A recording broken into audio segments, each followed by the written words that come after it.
Taste the Daily.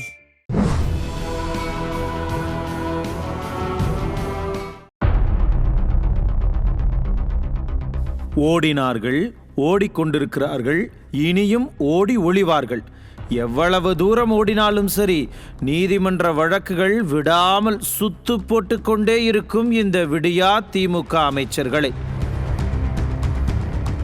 ஊரை கொள்ளையடித்து உலையில் போட்டு இன்று அமைச்சர்களாக வலம் வரும் KKSSR ராமச்சந்திரன், தங்கம் தென்னரசு ஆகியோர் மீதான சொத்து குவிப்பு வழக்குகளை லஞ்ச ஒழிப்புத்துறை முடித்து வைத்ததை எதிர்த்து தானாக முன்வந்து விசாரித்த நீதிமன்றம் அதிரடி உத்தரவை பிறப்பித்திருக்கிறது. இருவரும் சொத்து குவிப்பு வழக்கிலிருந்து விடுதலை செய்யப்பட்டது செல்லாது என்ற தீர்ப்பை பார்த்ததில் இருந்து பயந்து போய் உறைந்து கிடக்கிறது திமுக.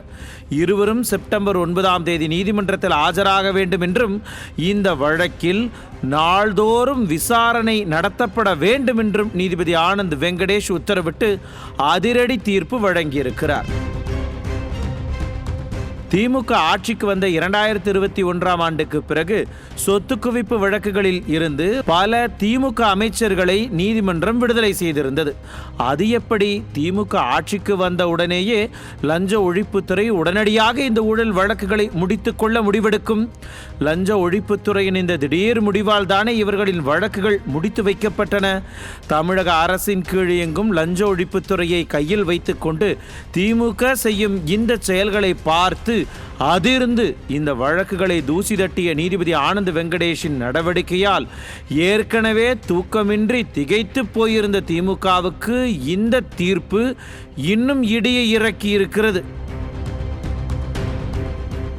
இதேபோல பொன்முடிக்கு எதிரான பல்வேறு வழக்குகள் தீர்ப்புக்காக காத்திருக்கின்றன.